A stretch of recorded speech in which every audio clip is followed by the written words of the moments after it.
හරියටම ඉංග්‍රීසි මුල සිට සරලව. අයිබෝන් යාළුවනේ lesson number 64. 64 වෙනි පාඩමෙන් අද මම ඔයාලට අරගෙන ආවා තවත් අලුත් වාක්‍ය රටාවක්. මෙතනදී ඇත්තටම යාළුවනේ අපි කතා කරන්නේ අවස්ථා දෙකක් ගැන. යම්කිසි වූ පුද්ගලයන් දෙන්නෙක් හරි යම්කිසි වූ වස්තු දෙකක් ගැන තමයි මේ කතා කරන්නේ. හොඳයි. අපි එවනම් අද both and either or neither nor කියන අවස්ථා හඳුනා ගන්න.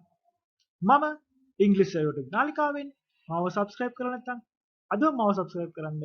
හරියටම ඉංග්‍රීසි මුල සිට සරලව ඉගෙන ගන්න. හොඳයි. අපි හමු වෙනම් පාඩමට. අද මම යාළුවනේ කතා කරන්නේ තවත් අලුත් ආකාරයේ වාක්‍ය රටාවක්. මෙතනදී අපිට යොදා ගන්න තියෙන්නේ both and කියන එකේ දෙනවා either or neither nor. හොඳයි. මෙතනදී අපි අවස්ථා දෙකක් ගන්නවා. choices දෙකක්. there are two choices. අවස්ථා දෙකක් තියෙනවා. choices දෙකක්.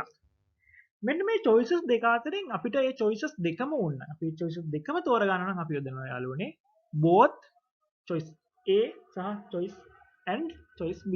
එතකොට both A and B. අපි හිතමු මෙන්න මෙහෙම. අපි ළඟ choices දෙකක් තියෙනවා. A වෙන්නත් පුළුවන් B වෙන්නත් පුළුවන්. එතකොට අපි A B දෙකම ගන්නවා නම් අපි කියනවා both A and B.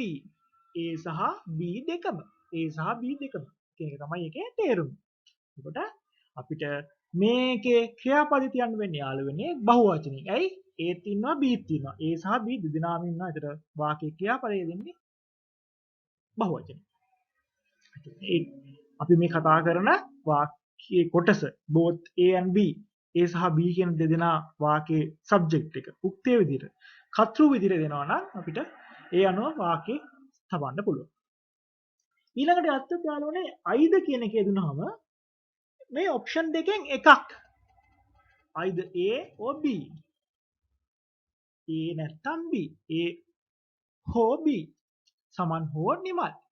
සමන් හෝ නිමල් මේ දෙන්නගෙන් එක්කෙනෙක්. ඒකට අපි කොහොමද යොදාගන්නේ මේක either A or B.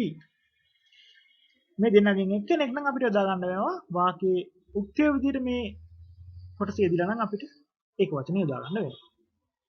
ඊළඟට යාළුවනේ තවත් අලුත් එකක් තියෙනවා.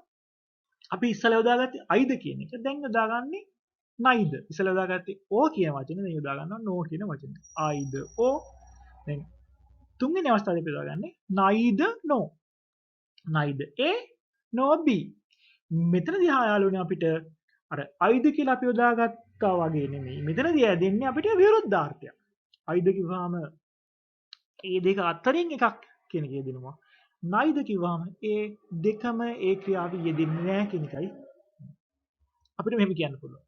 A සහ B දෙකම both A and B කිව්වොත් A සහ B දෙකම. either A or B කිව්වොත් A හෝ B. ඒතර ඒ දෙකෙන් එකක්. neither A nor B කිව්වොත් A හෝ B නෑ කියලා තමයි යෙදෙන්නේ. Aත් නෙමෙයි Bත් නෙමෙයි. හොඳයි අපි උදාහරණයකින් මේක තවදුරටත් පැහැදිලි කරගන්නමු. කොහොමද මේ both and either or neither no වාක්‍යවල යොදාගන්නේ කියලා. මම මෙතනට වාක්‍ය තුනක් යොදාගෙන තියෙනවා. both Sunil and Kamal go to Colombo. both Sunil and Kamal go to Colombo. හරිම ලේසි වාක්‍යයක් අපි both Sunil and Kamal අයින් කරලා ගන්න. go to Colombo. කොළඹ යනවා. go to Colombo. කොළඹට යනවා. ඒතර මෙතනදී both Sunil and Kamal. ඒතර සුනිලුත් ඉන්නවා කමලුත් ඉන්නවා. both Sunil and Kamal. ඒතර බහුවචනේ තමයි අපිට දා ගන්න වෙන්නේ. සුනිල් සහ කමල් දෙදෙනා කොළඹ යති. both Sunil and Kamal go to school. Colombo. හරි. එතකොට අපි මේ කතා කරේ both and කියන එකේදී. ඊළඟට බලන්න යාළුවනේ දෙවෙනි අවස්ථාව. නිමල් හෝ බණ්ඩාර. ඒ දෙනගේ කෙනෙක් නුවර යනවා. කෙනෙක් නුවර යාවි. කොහොමද අපි ඒකට කියන්නේ? either Nimal or Bandara will go to Kandy. Nimal හෝ බණ්ඩාර නුවර යාවි. එක්ක නිමල් යයි නැත්නම් බණ්ඩාර යයි. නිමල් හෝ බණ්ඩාර නුවර යාවි. කොහොමද අපි කියන්නේ? either Nimal or Bandara will go to Kandy.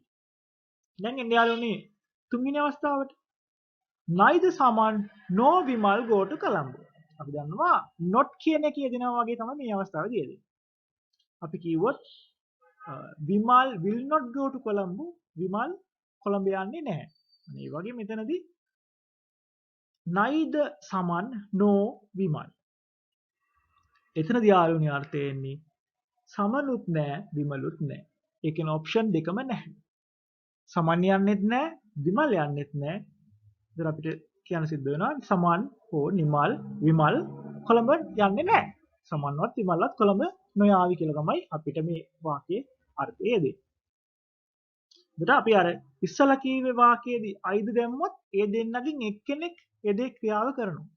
නමුත් නයිද නෝ දැම්මොත් ඒ දෙදෙනාම ඒ ක්‍රියාව සිදු කරන්නේ නැහැ. හැබැයි හොඳට මතක තියාගන්න අපේ ක්‍රියාපදයේ මෙතනදී තියෙන්නේ ඇත යන අර්ථයෙන්. will go to කොළඹ කියලා තියෙන්නේ. කොළඹ යාවි කියලා තියෙන්නේ. නමුත් will go to කොළඹ කියන්නේ කොළඹ යාවිනේ.